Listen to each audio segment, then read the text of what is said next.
welcome to our new DVD series on the Dragon. I'm Grandmaster Ronen Har-Zv, together with my friend Timur Gareev, Grandmaster. How are you, Timur? Hello. And before, let me a little bit introduce Timur, who just made it to the top 100 in the world, and congratulations on that. The winner of Chicago Open 2011, the National Open 2010, the first one to do it in 26 years or alone or something like that. So definitely is the stronger of that side, but I will do my best to keep you entertained and look at the lines together with Timmy. So, hello guys, Ronen Har-Zv is going to be our host and the one who's going to guide the interaction.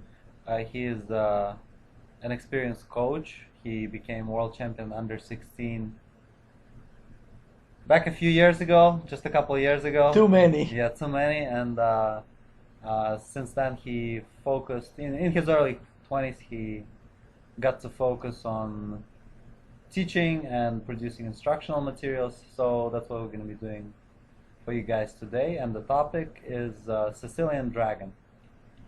And the position that you see on the board right now is already maybe the critical position after move 9 long castle. Another DVD will cover move 9 bishop c4. Let's get back to the first move and quickly see how we can get into this position, and then discuss a little bit the opening itself. e4, c5, knight f3, d6, d4, capture, capture, knight f6, knight c3, g6, bishop e3, bishop g7, dragon, the Yugoslav variation. And this critical position, the heart of the dragon, has two main moves. Long castle, which will be the topic for this DVD, and bishop c4, which is going to be the topic for our next DVD. What is the main difference between those two moves, the way that you see it, Timo? Well, so there's the castle and there's the bishop c4. So obviously putting the bishop on c4 adds to this, to the power. The bishop would be striking from b3 actually, because oftentimes it adjusts, and after a little prophylaxis it stays there.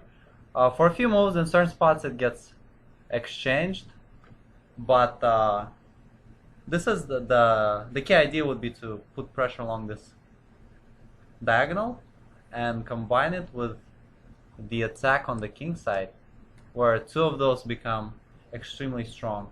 The idea of castle, the move that I'm going to be focusing on, is to start the attack as soon as possible. So the logical conclusion to this situation should be that black got to go for d5 in this position. That's the line we're going to be focusing on.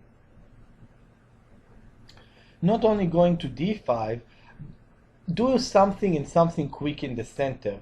Just a general comment. If we go back a move and look at the lines with bishop c4, like you mentioned, Timur, after bishop c4, bishop going to b3, many times black plays knight to e5 or a5 followed by rook c8.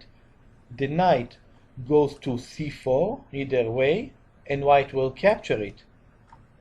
But if the bishop stays on f1, the bishop is still attacking c4, only that white is not wasting two moves, bishop c4, b3, then capturing, which means black cannot, absolutely cannot stick to the normal plans, bishop d7, rook c8. He will just be killed on the king side. Therefore, after castle, we either see plans such as knight take d4, bishop take d4, and bishop e6, which is one major alternative to d5. Some other sidelines that, well, we consider really sidelines, and obviously the main one, by far the main one, which is d5, playing in the center immediately. So d5 is the classic breakthrough in the center.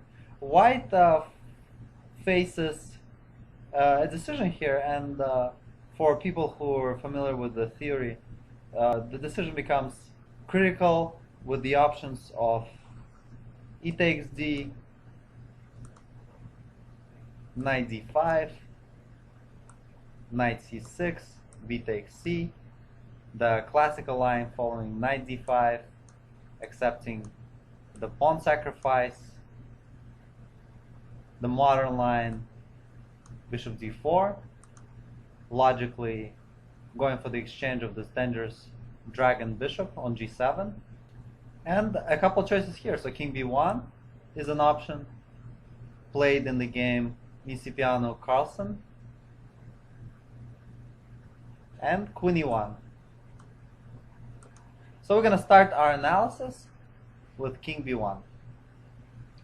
Right, out of those three moves, I would say that king b1 seems to be the least known one, or the least played one by many top players. There is this Micipiano-Carlsen and some other strong players.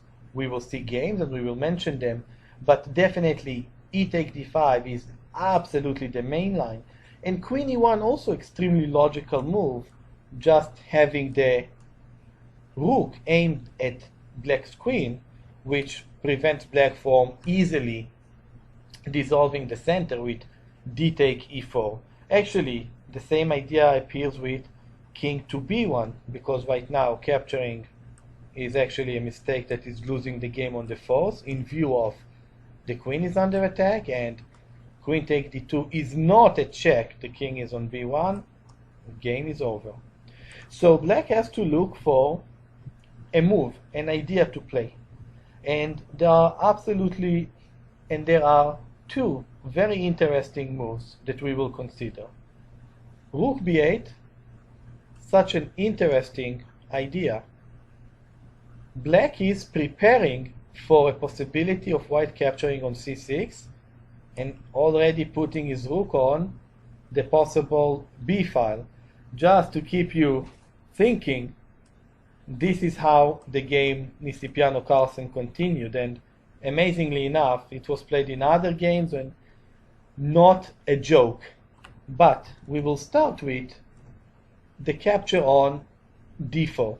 Now, if you're familiar or not familiar, why don't you take a minute or two, pause the video, and what would you play with white? What would you play with white, Timur? What would be your